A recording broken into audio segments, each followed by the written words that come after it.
आज हम करेंगे रिकॉर्डिंग ऑफ बैंक ट्रांजेक्शंस। यहां परफॉर्मा बनाया है जर्नल का, 2 पेजेस हैं ये। बैंक ट्रांजेक्शंस पिछली जो वीडियो थी उसमें था कि हमने बैंक ट्रांजेक्शंस की एंट्रीज कैसे होती है, लेकिन आज हम एक क्वेश्चन करेंगे अपने इस बुक में, question number 9। Pass journal entry for the following transaction, date 2 January 2010। First transaction is paid into current account, means deposited money into bank। Current account में कौन सा अकाउंट, सेविंग है, करंट है, किसमें हम पैसा जमा करवा रहे हैं, लेकिन बैंक में जाके हम अपने करंट अकाउंट में पैसा जमा करवा रहे हैं। तो एंट्री मुझे लगता है सभी को आती होगी। Bank is the receiver, bank account debit to cash, being money deposited into bank, amount is 15,000. Close the narration and close the entry. 4th January 2010, next transaction is received a bearer check. Bearer check from Shyamlal. Shyamlal से एक crossed cheque होता है, एक bearer cheque. Cross check में हमारे account, अगर cross check कोई देता है तो हमारे अकाउंट में ही सीधे डायरेक्ट पैसे जमा होते हैं, लेकिन बियरर चेक हम उसको एनकैश भी करवा सकते हैं। और जिसके हाथ में वो होता है, अगर मान लो हमारा चेक गुम हो जाता है और बियरर चेक है, क्रॉस नहीं है, उसके कॉर्नर में 2 लाइंस नहीं है, तो जिसके हाथ लगा वो उसको एनकैश करवा सकता है, बियरर चेक का मतलब। इसलिए मोस्टली क्रॉस चेक होते हैं, लेकिन यहाँ पे बियरर चेक उन्होंने बताया है और श्यामलाल से मिला है और उसी दिन बैंक में जमा नहीं हुआ, ऐसा कुछ भी नहीं लिखा है। Deposited it in the same day, ऐसा कुछ नहीं लिखा है, सिर्फ वो रिसीव किया है। तो उसकी एंट्री हमने की थी, sorry, cash account debit to cheque आया। उसमें अगर उसी दिन हमने उसको डिपॉजिट करवाया होता तो बैंक, क्योंकि चेक है बैंक में जमा हो जाए तो यहाँ पे बैंक अकाउंट डेबिट होना था, लेकिन उसी दिन नहीं जब करवाया तो हम एंट्री करते हैं कैश अकाउंट डेबिट टू, जिसने वो चेक दिया, to Shyamlal, being cheque received, bearer cheque लिख देना चाहिए, bearer cheque received from Shyamlal. इसको क्लोज करेंगे और ये चेक है 5,000 रुपीज का, 5,000। नेक्स्ट डे 4th को ये मिला, 6 जनवरी को वो श्यामलाल ने जो चेक दिया था उसी दिन नहीं जमा करवाया था, तो कब करवाया, 6 जनवरी को उन्होंने उसको बैंक में डिपॉजिट करवाया। तो deposited Shyamlal cheque into bank, तो क्या एंट्री बनाते थे हम, बताया था मैंने, bank account debit to cash, bank account debit to cash 5,000। आज हमारे अकाउंट में वो डिपॉजिट हो गया, being cheque deposited into bank. इसको क्लोज करेंगे। अब मैं वही बता रही हूँ, अगर उसी दिन जमा करवा दिया होता, श्यामलाल से जो चेक आया उसी दिन बैंक में जमा करवा दिया होता, तो एंट्री होनी थी bank account debit to Shyamlal. अब देखिए 4th को फिफ्थ को करवाई। अब मैं थोड़ा सा, ये देखो कैश डेबिट है, कैश क्रेडिट है, इसका इफेक्ट खत्म हो जाए। मैं ऐसे करके दिखाती हूँ।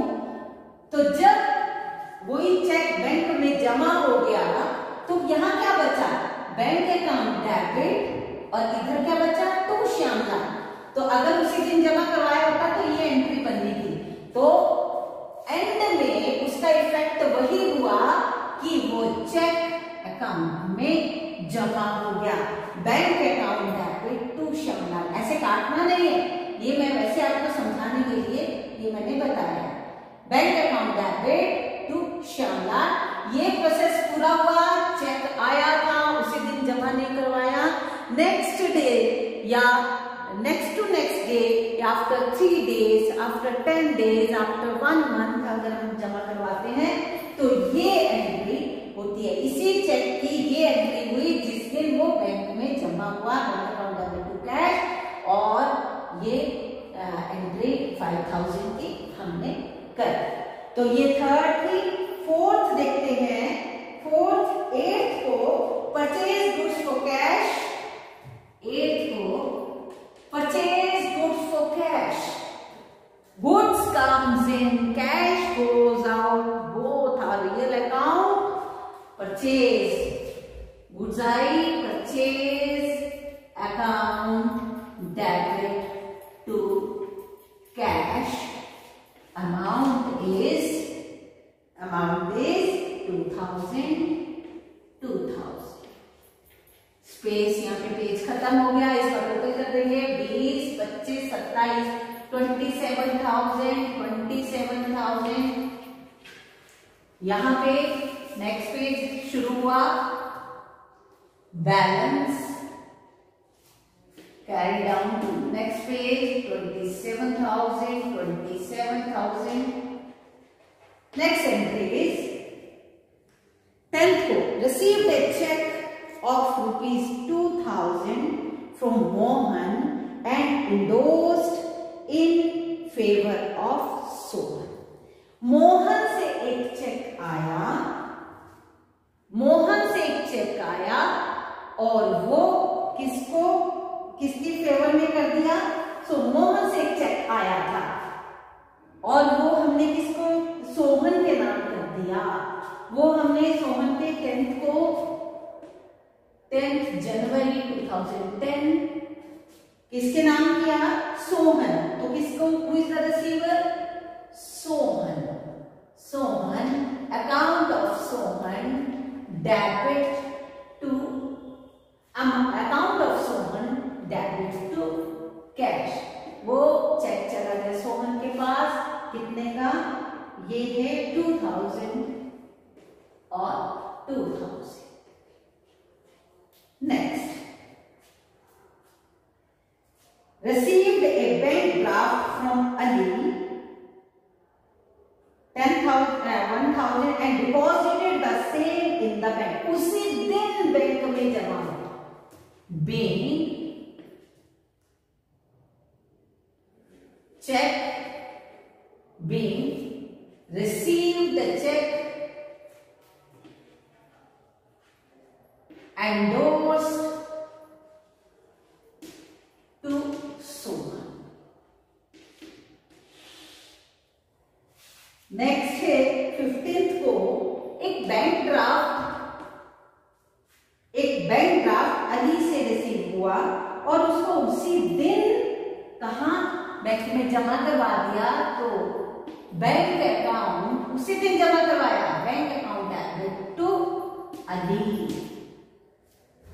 Bank account debit to Ali. किससे मिला था, गिवर, अली गिवर था और उसको उसी दिन बैंक में जमा करवाया, तो bank account debit to Ali. यहाँ पे पिछले में क्या था, श्यामलाल से जो चेक आया था उसी दिन नहीं जमा करवाया, इसलिए उसकी 2 एंट्री, ये जिस दिन आया उसने अगले दिन जमा हुआ तो bank account debit to cash, और उसी दिन जमा हुआ होता तो bank account debit to Shyamlal होना था। जैसे ये अली से जो बैंक ड्राफ्ट आया उसी दिन जमा करवाया तो bank account debit to Ali, being bank draft received from Ali, received from Ali deposited into bank on the same day, उसी दिन जमा करवा दिया गया 1000 रुपीज का ये बैंक ड्राफ्ट था। हमने उसी दिन उसको डिपॉजिट करवा दिया। कहाँ पे? बैंक में डिपॉजिट करवा दिया।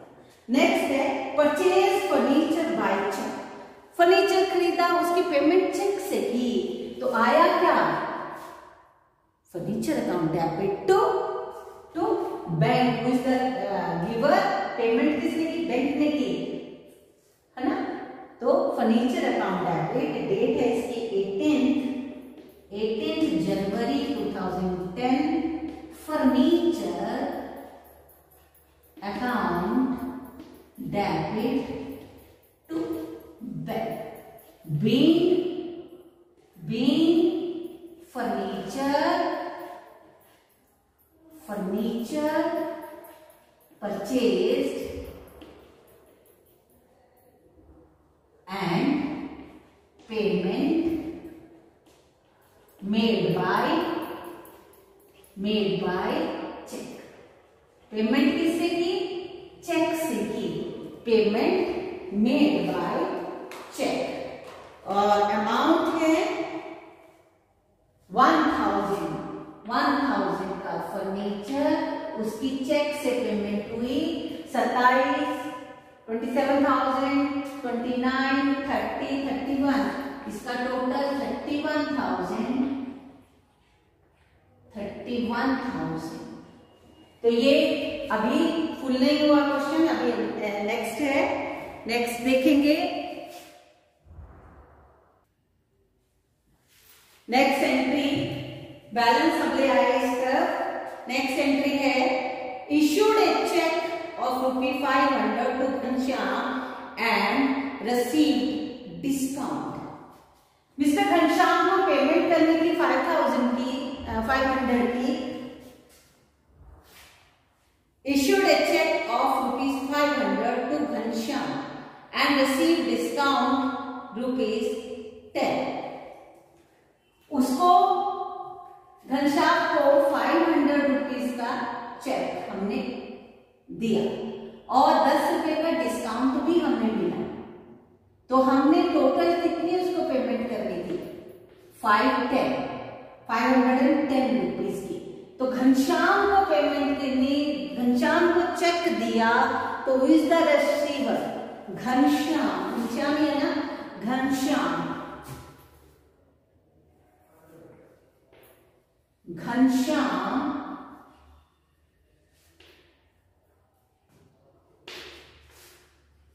Account of Ghanshyam debit to bank. और डिस्काउंट रिसीव हुआ है ना, to discount received, to discount received. Check कितने का? चेक कितने का है? 500 का। डिस्काउंट 10 रुपीज का। Debit must be equal to its credit. ये क्रेडिट में कितने? 510। उसको पेमेंट कितनी होनी थी? 510 की होनी थी। 500 का उसको चेक दिया और 10 रुपीज का उसको उसने हमें छोड़ दिए, डिस्काउंट दिया। Withdraw from bank for office use. अच्छा, being check issued in favor of Ghanshyam। Withdraw cash for office use। Personal use के लिए हो तो ड्रॉइंग अकाउंट डेबिट, और कैश विड्रॉ किया बैंक से तो drawing account debit to bank. लेकिन यहाँ पे ऑफिस यूज के लिए किया है तो यहाँ पे क्या होगा? डेट भी मैंने क्या है, इस पिछले की डेट थी 25 जनवरी 2010 या 28 जनवरी 2010। यहाँ ऑफिस यूज के लिए निकलवाया तो उसके लिए एंट्री होती है cash account debit to bank. अब फिर से एक बार बताती हूँ, अगर पर्सनल यूज के लिए होता तो यहाँ पे ड्राइंग अकाउंट डेबिट होना था, लेकिन यहाँ पे ऑफिस यूज के बिजनेस के लिए ही पैसा निकाला तो जो कैश निकाला वो ड्राइंग नहीं है। उसके लिए जो हाथ में हमारी कैश कम्स इन, बिजनेस में आया कैश, बैंक से निकाला बिजनेस के लिए, तो cash account debit to bank being withdrew from bank for, जरूर लिखना है, for office use, amount 200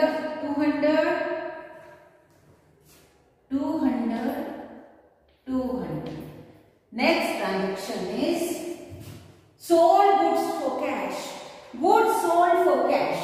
Date is 30th January 2010. Sold goods for cash. Cash comes in. Cash account debit to sale. Being goods sold for cash. यहाँ पे narration लिख लेंगे.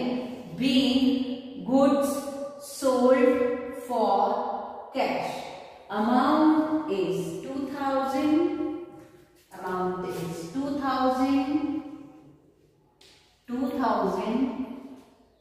Total करना है हमने 31, 32, 33,710. 33,710. Balance carry down 33,710. 33,710. And last entry date is 31st January. Paid salary by check. अगर cash देते हैं तो salary account debit to cash, salary और कैश।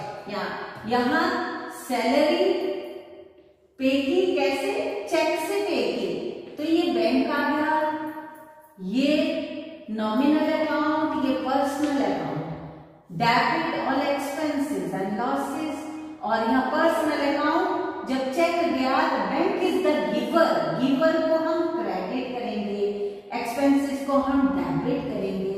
तो मुझे लगता है एंट्री बनानी बड़ी इजी लग रही है।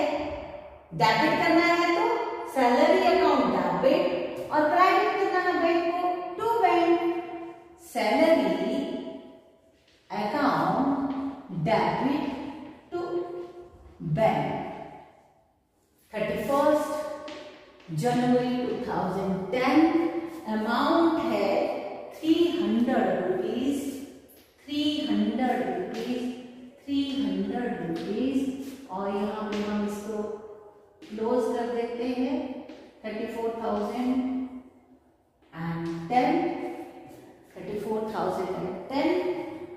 तो ये था आपका ये क्वेश्चन,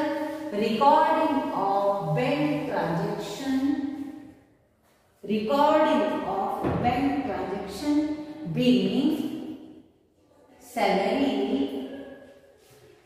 पेड बाय चेक।